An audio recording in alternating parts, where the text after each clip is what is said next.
Welcome to another episode of the Capital Playbook, where we teach you how this game really works. Today, we're going to have someone with us that's going to give us some information about due diligence and what you need to know when you're doing due diligence in acquiring a property or developing a property.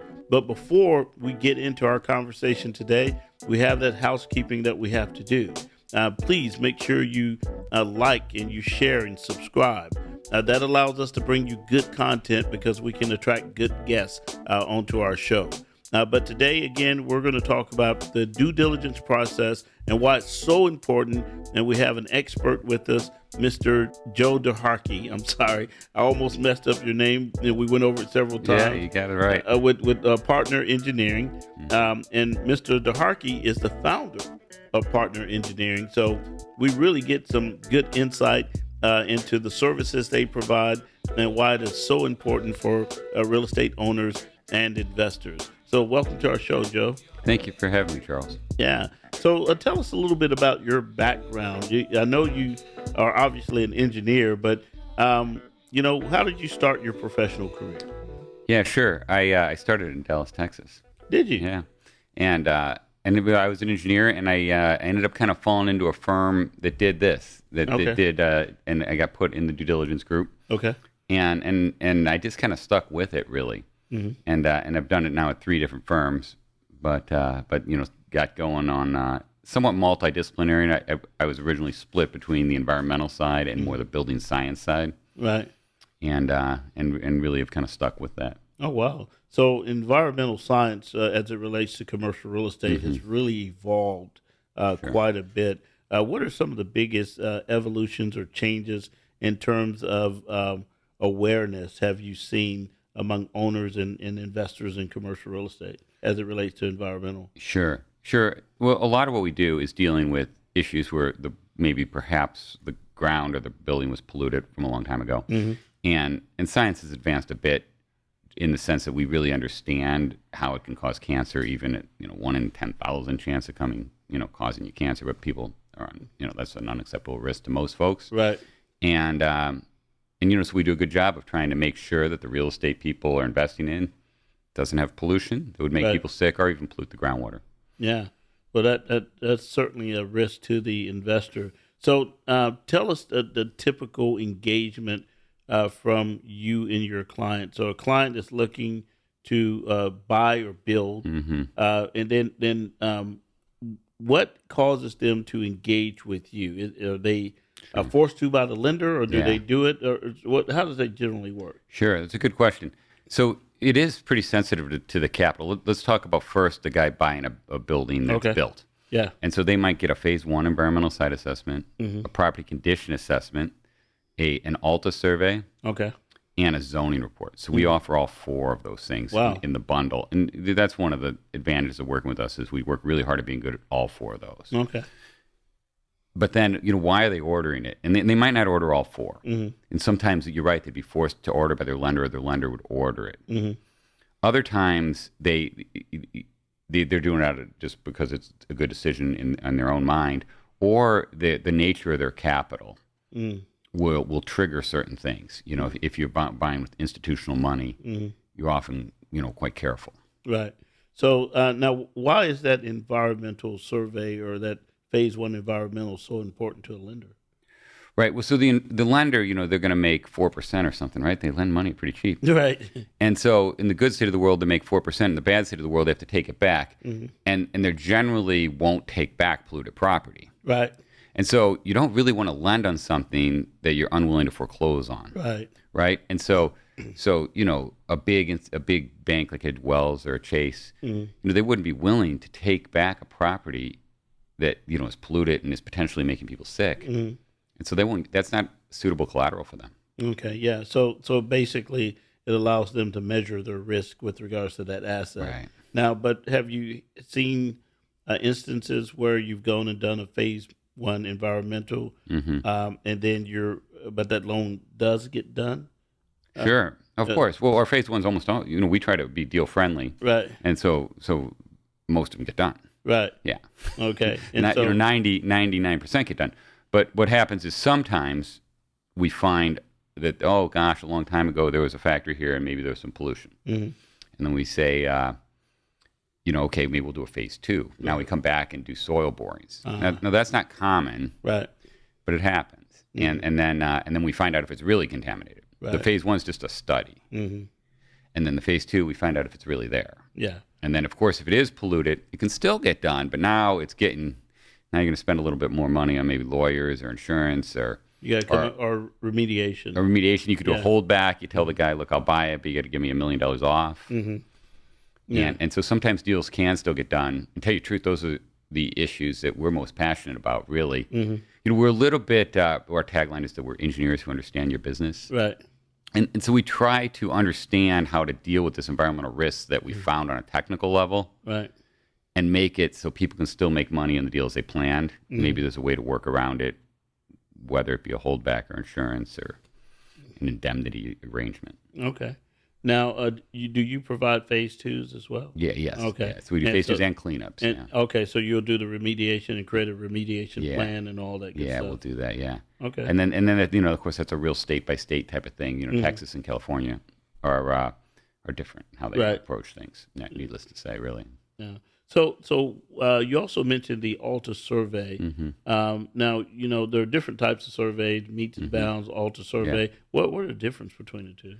Well, so a developer will need more out of the survey. And so it's really a land survey, and the Alta survey is just a standard. And for a transactional survey, they're really more interested in the boundaries and maybe where the utilities are and where the building is. A developer really needs things like topography is very important, and ultimately it's going to be the base map for the civil engineer. Mm-hmm. And so in a pre-development situation, they really just need to do more in the survey. We just need to capture more data. It's essentially the same thing. Right. So and as you mentioned, the developer, so that he can lay out his project. Sure. Because his number one job is to try to figure out the best use of that land and how to get the most of that. Right. And so you have the environmental, you have the Alta survey, and you mentioned a couple other things that you got. Okay, really so that, and then in the built environment, and we're standing in a 32-story building right now. Mm-hmm. You'd want to get a property condition assessment. Very important. And so we're going to look at all the building systems, and this asset would be very complicated. Mm-hmm. We'd be looking at the curtain wall, we'd be looking at the structure, the mechanical systems, the elevators. That includes HVAC, automation, and all automation. Yeah, and then building automation is in a hotel like this would be somewhat complex. Mm-hmm. And and then we find stuff in those almost 100% of the time. Right, I can imagine. Yeah, if you look at this building, we try to identify the immediate needs, and then we also try to predict what an asset will need over 12 years or whatever time period you tell us to look. Mm-hmm. And so that's difficult to predict that. Hey, look, the roof's going to go in 5 years. And then some folks are saying, hey, I don't want to just take the air conditioning system till it stops working. Mm-hmm. They'll say, we care about energy efficiency. And so maybe we should replace it sooner if it'll save us money on electricity, right? Yeah. So, and we talked about a little bit off air, your one big thing that you're finding your clients are interested in is the ESG. Sure. Right. And tell us a little more about that. What does ESG stand for? Yeah. So environmental, social, and governance. Okay. And so they investors may have an ESG policy. Okay. And it's really dependent on the nature of your capital. Mm-hmm. And so if you're buying real estate with institutional grade capital, that institutional grade capital is going to have high expectations of you on ESG. And we're really the E in ESG. And so E is the energy piece. Okay. And so, some people, some institutional clients are making really substantial decarbonization, setting decarbonization goals. So, of course, it's by 2040 or 2050, it's a little ways out. But they want to start doing projects now to use less energy. And like a building automation system, which I think you're familiar with, would accomplish that. There's things to do on the curtain walls, and you can make the roofs with more insulation and lighting audits. You can put renewable energy on. Right. And how? What are you seeing in terms of solutions or energy conservation measures that are most likely to be applied? Because I know, for instance, if you're coming in and you're you're putting renewable energy like solar panels or sticking a turbine on top of a 50-story building. I don't think they're doing that. Sure, no, not too much. Right, right. So it depends on the asset class. If you're buying industrial, you probably ought to think about solar on your roof. Okay. And then if you're buying, a building like this is a tall building, and then there's a lot of opportunity in the mechanical systems. Yeah, and lighting and mechanical. And you asked what the most common is. The easiest is lighting retrofits. And so that's just kind of low hanging fruit for people. And so you see people doing that. So when you go in and you're putting together this ESG plan, and you're the E, the energy, are you creating that the map and showing the cost savings for different measures would yield if they're implemented? Yeah, exactly. So you're going through and doing that. Right. We really try to do all of our engineering stuff with our eye towards business. Okay. That's And so we would stack those 30 projects we identify on a complex building like this, and we probably rank them in order of return, of return on investment or in payback period. And you say, well, look, I'm not sure how committed you are to this, reducing carbon footprint thing, but for God's sakes, do the things with a sub 5-year payback. Right. Those are pretty good returns. Low hanging fruit. Yeah. Absolutely. Yeah, and then there's so much technology today that's been that can be a lot of it's easily applied. Right. There's every building has something easy to do, and then even you can even work as almost like how a contractor will value engineer a set of plans. That's not a bad idea to kind of let our engineers have a run at it and say, hey, look, you could make a substitution here for a more efficient. Oh, that makes a lot of sense. Yeah. Instead of retrofitting. Of course, retrofitting is always a little bit costly and disturbing to an asset. So you guys would come in during that design phase. We could, yeah. And really help the engineering team, architect, design team, right. Implement some of these measures prior to it being built. Right. And that makes so much sense because of the fact that people get used to doing things the same old way. Yeah. Architects get used to designing the same old way. Right. And you don't know if they're going to seminars and keeping up, if they have an eye on energy efficiency or not. Your MEP team, design team, right. They get used to doing business a certain way. So from that consulting perspective, you can start consulting from the initial. Before it's built. That's before it's the cheapest before way it's built. It's the cheapest way to go. It's the cheapest way to go. And some folks that want to have an ESG policy, during that process, we'd do two things, actually. We'd suggest good ideas that maybe the design team missed, but we might also keep track of things that the design team caught. Right. Because they, to some extent, want to take credit. Right. A lot of people do this ESG for the purposes of raising capital, and they want to tell a good story towards capital. Makes sense. So even if, let's say, your design team is brilliant and caught everything, right, then our effort would still kind of document that you went above and beyond here and there. Right. Yeah. So you mainly represent owners or lenders when you're generally engaged on a project, or is it kind of a mix between the two? We're a substantial firm. We have 1,300 employees, and so we work for owners, lenders, developers, all three. But we work for a ton of lenders. We're market leader in that space. And we work for a lot of owners too. And the more complex the financing, the more likely we are to work for them. Right. We're kind of plugged into money a little bit more than the average engineering firm is, maybe. Sure. A lot of engineering firms work for architects. Yeah. And so we work less for architects and more often for like a limited investor that might come in and put money into one of your deals. I think you have a couple of pretty big deals going with probably complex capital stacks, right? We got a couple. Yeah, right. Right. So, it's really interesting to think about how that consultation, that service that you provide really adds value to the owner. And I always include the lender in the owner side because, the lender is going to put the most money into the deal. Right. Okay. Right. And so from my perspective, if I'm loaning money on it, I feel like an owner because if the loan doesn't work out, you could end up owning it. I'm going to take the property back. Right, So, and I can see why it's valuable to have that boots on the ground, professional engineering firm truly evaluating my asset before I make a money decision on the asset. Right. Yeah. Now, in cases where you've been engaged to do this in the past, what are some of your success stories? What are some of the things that you think of, and that client has come back and said, "Man, I am so happy that we engaged with partner engineering." Yeah, sure. I mean, we just worked on the Royal Bank of Canada Plaza in Toronto. Okay. And it's a very big building, office building that holds the Canadian Stock Exchanges there. Okay. So it's Important quite a landmark.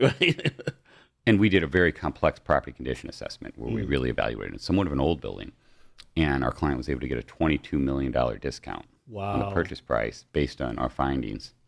We actually found issues that were, arguably more than that, but it's a bit of a negotiation, as you might imagine. Wow. And so that just goes to show you that now that's a big building and with a big outcome in terms of a number. Yeah. But yeah, it's worth looking at these things deeply.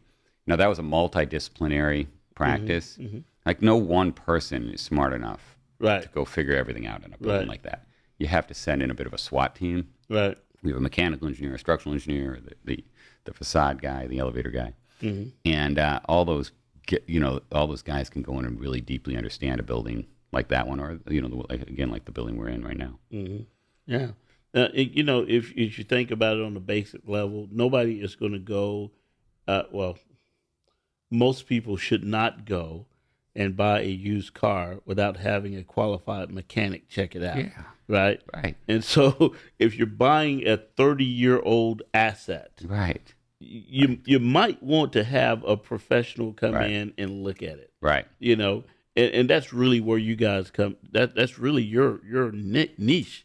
It's our niche. And there's a few people out there that can do property condition assessments, but then maybe even more inside it, of our niche, is then the ability to do multidisciplinary. So, and of course, I'd be more likely to do that on a big asset than a small asset. Right. A small asset, let's just send one guy out, and if you're buying, say, a convenience store or a simple building, send one guy out. That's enough. But if you're buying a complex asset, doing these multidisciplinary property condition assessments has a great return on investment, and that's what you really need to do to get a deep understanding. Yeah. Now, in that situation you did with the Canadian Stock Exchange, that building, was it the lender that sent you in? It was equity, yeah. Equity, yeah. So the lenders generally don't do multidisciplinary. They're a little more simple on it. They just want to make sure they're not lending on a building that's about to fall down. We do a lot of work for Fannie Mae and Freddie Mac in multifamily, and they have a mission to provide a clean, safe housing, or clean, safe, affordable housing. Okay. And so they want to make sure it is reasonable. Right. But we'll send one person out for the environment. We'll send one person for environmental and one person for the engineering side. Okay. So really your target customer, even though you would probably serve, you have there are services that you offer that probably fit virtually anyone in the commercial real estate space. You're primarily working for the institutional owners and buyers and investors and lenders. Well, I don't know. We work for a long tail. We work for SBA lenders. Okay. So an SBA lender will require an environmental only. They won't do that property condition assessment. Okay. There's a lot of firms out there that do environmental for SBA lenders, and we very much are one of them. We do tons of environmental that are somewhat simple. In those situations, people, the dentist is buying his dentist office. They kind of want to keep the fees down. Right. And so, but we do tons of them. That's more of a volume thing and more of a customer service thing. But, sometimes we're working through in an SBA environment. We're working with a guy that's making the biggest investment of his life, and he doesn't know much about commercial real estate at all. Right. And so they kind of need us more. Some of the guys buying the big buildings are pretty smart. Right. Yeah. And I know that with your studies and your reports, you're producing a lot of data based on the information you gather. Are your clients actually reading that? What's your sense? That's a great question. Yeah. Yeah, we produce a lot of data. And it's funny that if everything's fine, maybe they don't. Right. Right. You probably got reports like, okay, is everything fine? All right, I have to read this, right? Yeah. And so that's fine. I read the appraisal, trust me. Yeah. But I probably should do a better job reading the environmental. Well, if we tell you there's a problem, you got to go phase 2 or it's going to blow up the deal, then all of a sudden you're reading every page. Absolutely. And you're asking a lot of questions. Right. And so we think that's how people experience us is you end up earning your you earn your money on the 1 in 10 deals where we find a problem. Right. And I mean, between engineering, environmental, and survey, we don't necessarily find a problem on 1 in 10 reports, but with all those disciplines, there's a decent chance that you find a problem in something. Yeah. So, well, that's interesting. So, now, what recommendation would you make on the buyer and owner side? You have your services that you provide. What would you recommend to them in terms when they're getting ready to either develop or purchase a building? And then, and why is that recommendation so important? What would they miss if they didn't follow through with that?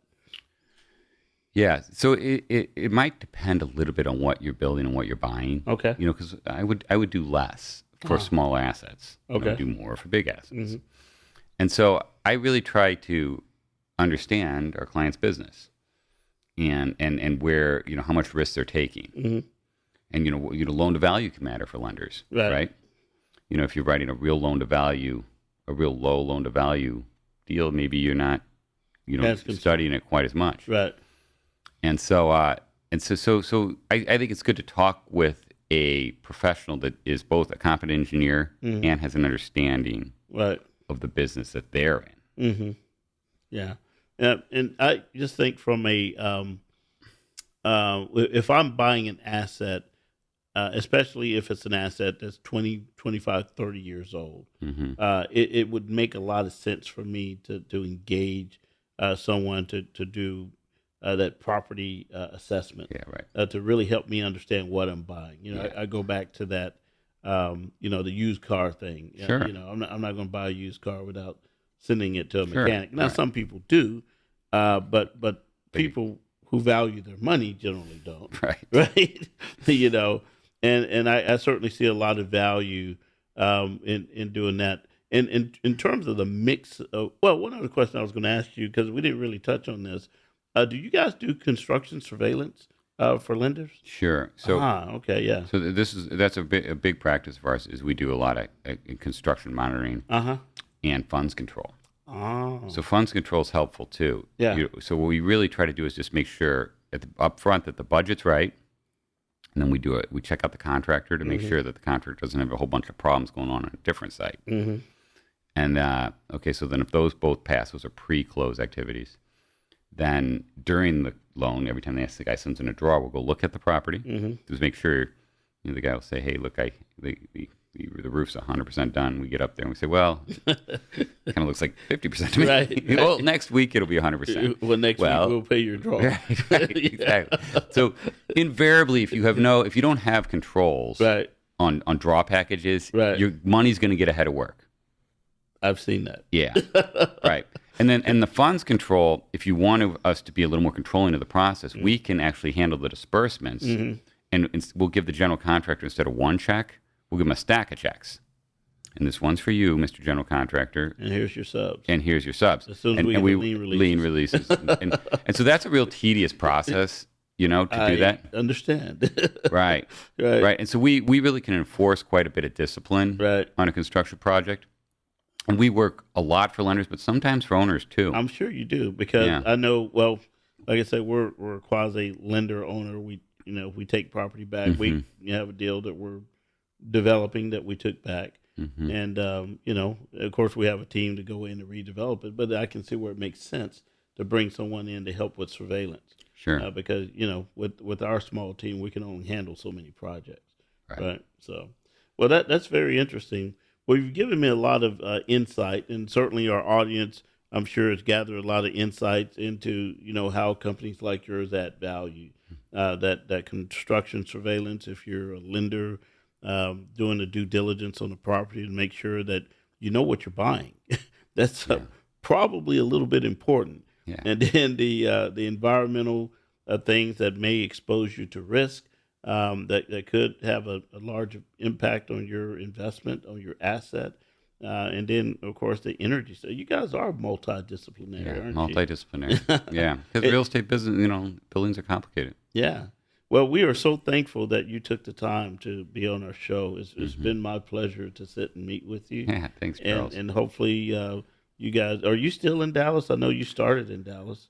Right. So we have an office in Dallas and Plano. Texas is really important to us, in Houston and Austin. Oh, okay. But I'm in Los Angeles. Oh, in Los Angeles. Yeah. So you graduated. I guess. I certainly have a love for Texas. So, yeah. But I'm out here right now, and I married a California girl, so I don't know. I don't know if you're going to see me back there too soon. Well, that'll usually do it, right? Yeah. Well, thank you so much for being on our show. If you're ever back in Texas, drop in. We'd love to talk to you again. Okay. I'd love to come see you. All right. Thank you for having us on. Oh, absolutely. So, Mr. Joe Derhake, Partner Engineering. It's interesting their name, Partner, because they want to partner with you. Now, you need a partner. If you're engaged in commercial real estate, you need someone who's a second set of eyes that's going to help you evaluate that property. And Partner Engineering, that's the group you want to call and talk to. Again, thank you for joining our show. Like, share, and subscribe. And until next time, we look forward to seeing you again.